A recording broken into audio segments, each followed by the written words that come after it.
Mire, cuando antes de irnos a la pausa, estábamos conversando sobre el discurso del presidente electo de Colombia, Espriella, y su mensaje hacia los grupos armados. Me refirieron, casi seguro se estaba refiriendo a las facciones que aún quedan de la FARC y de los grupos paramilitares que no se acogieron a las propuestas de paz había hecho Petro, es el presidente actual, y que a partir de agosto será el presidente saliente de Colombia. Espriella es un hombre que se formó, aunque estudió en Colombia, pero se formó políticamente, profesionalmente en Estados Unidos. E incluso logró acumular una gran fortuna de dinero defendiendo casos de personas consideradas terroristas, narcotraficantes, de personas, de grandes capos del mundo, del bajo mundo. Eso le generó acumular una fortuna en varias oficinas de abogados. Tenía una en Italia, en Colombia tiene varias, y en Estados Unidos también tiene varias. O sea, es una especie de un buffet internacional. Pero en algo él ha estado claro. Bueno, ha estado tan claro, ha sido colaborador económico de la campaña de Donald Trump, por lo menos las últimas 2 campañas de Donald Trump. Es un hombre identificado plenamente con la política guerrerista y con la política de Donald Trump sobre represión a quien no esté conmigo o quien yo entienda que socava la base de la democracia. Ese es el discurso. Pero es un hombre que ha sido formado en Estados Unidos y un gran admirador de Donald Trump y de Nayib Bukele, el presidente de El Salvador. Y ustedes recuerdan, Bukele logró construir una cárcel en 8 meses que alberga unos 50.000, con capacidad para 50.000 personas, una cárcel de máxima seguridad. Aquí nosotros tenemos en la cárcel esa de La Paja,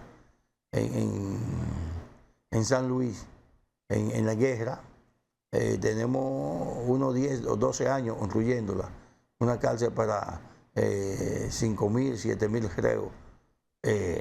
Pero nada, cada país tiene su política. Espriella ha planteado exactamente eso, construir, no recuerdo qué cantidad de cárceles, pero ha planteado, y eso fue creo lo que más atrajo a la gente a votar, fue plantear llevar la tranquilidad al pueblo colombiano. ¿Qué pasa con esto?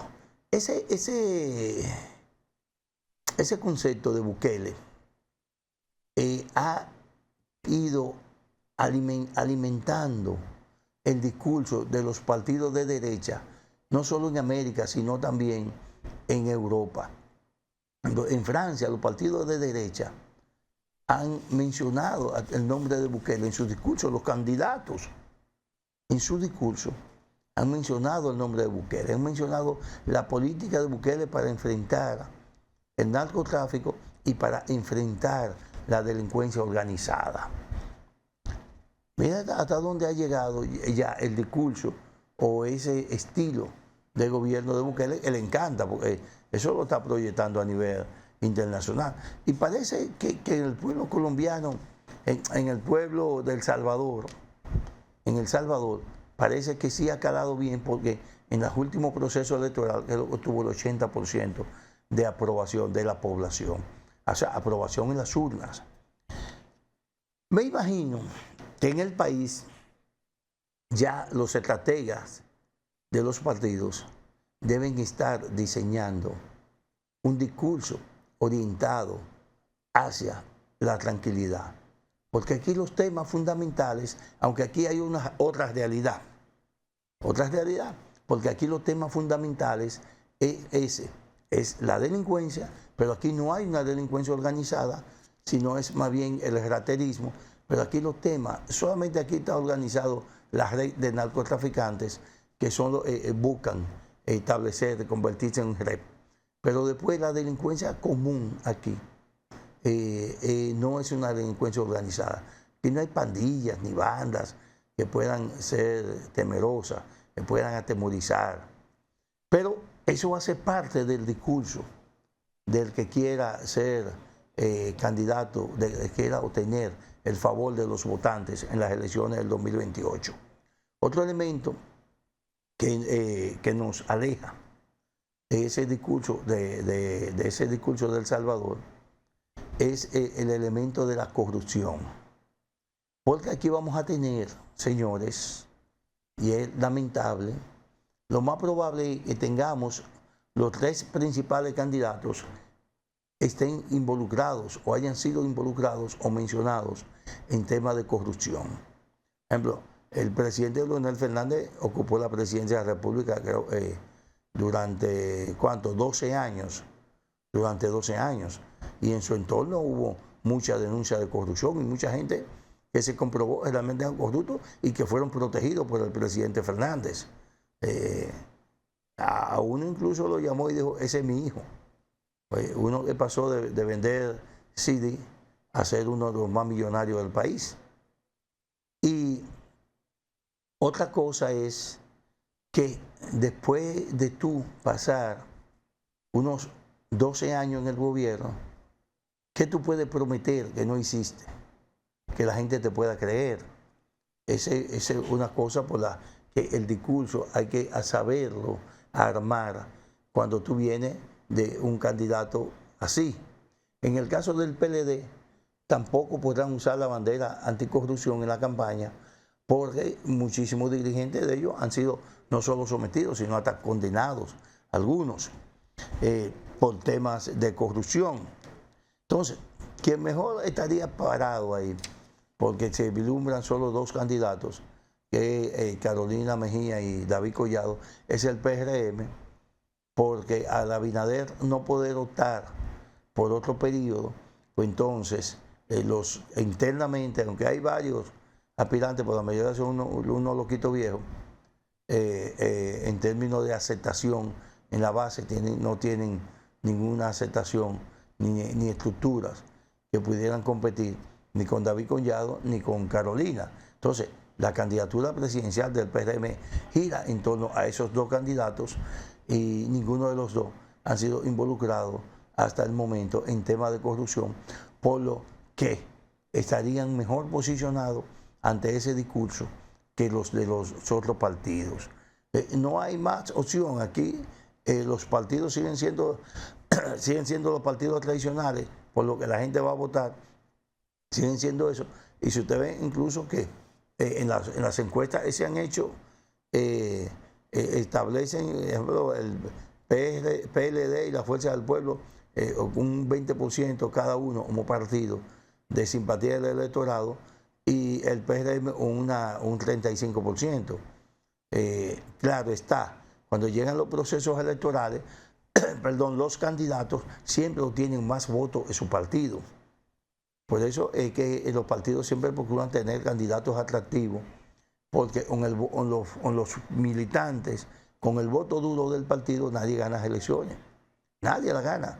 Usted tiene que buscar casi la mitad de los votos que necesita para ganar, buscarlo fuera del partido.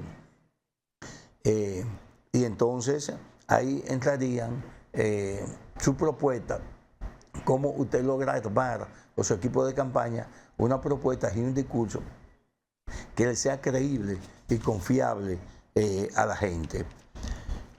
De lo contrario, vamos a seguir teniendo, y creo, no de lo contrario o sin contrario, vamos a seguir teniendo, señores,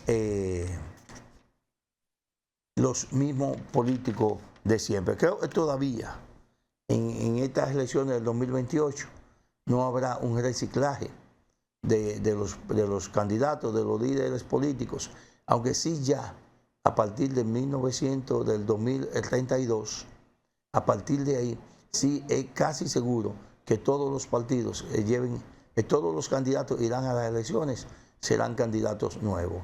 Eso es casi seguro, porque algunos tendrán que retirarse por las razones de edad y otros porque ya no encajará su discurso con esa generación que va subiendo. Por ejemplo, tenemos el caso del presidente Leonel Fernández, que está obligado a ser el candidato de la Fuerza del Pueblo porque no puede, aunque mucha gente lo entiende, que debe ceder ese espacio a su hijo Omar Fernández.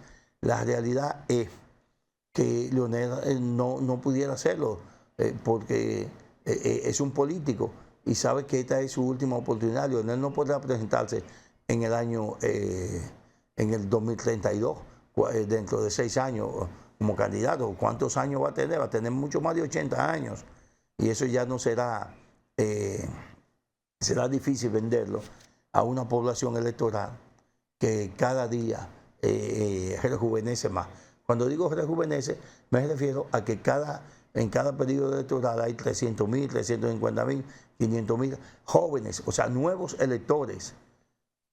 Entonces, usted a un muchacho que vota 18, 20 años, que vota por primera vez, usted le presenta un candidato de 82, 83 años y creo que no va a ser atractivo. Lo mismo pasará con Gonzalo Castillo, que seguro va a ser el candidato del PLD, porque es el candidato de Danilo, y Danilo es el jefe de ese partido. Y habíamos dicho ya, en el PRM, el asunto está entre Carolina y David Collado. Siguiendo sobre el mismo tema electoral, hay otro dato interesante, y es que esta semana se dio a conocer una condena a una señora que fue delegada de un partido político, y aunque no especifica la información de qué partido era, pero una señora de San Cristóbal que votó 2 veces en las elecciones y fue condenada a 1 año de prisión, pero 1 año, ¿cómo se le llama esto? A 1 año, ok, la condena fue impuesta a Miss Clady Félix Cueva, a 1 año de prisión suspendida, pero queda la condena moral.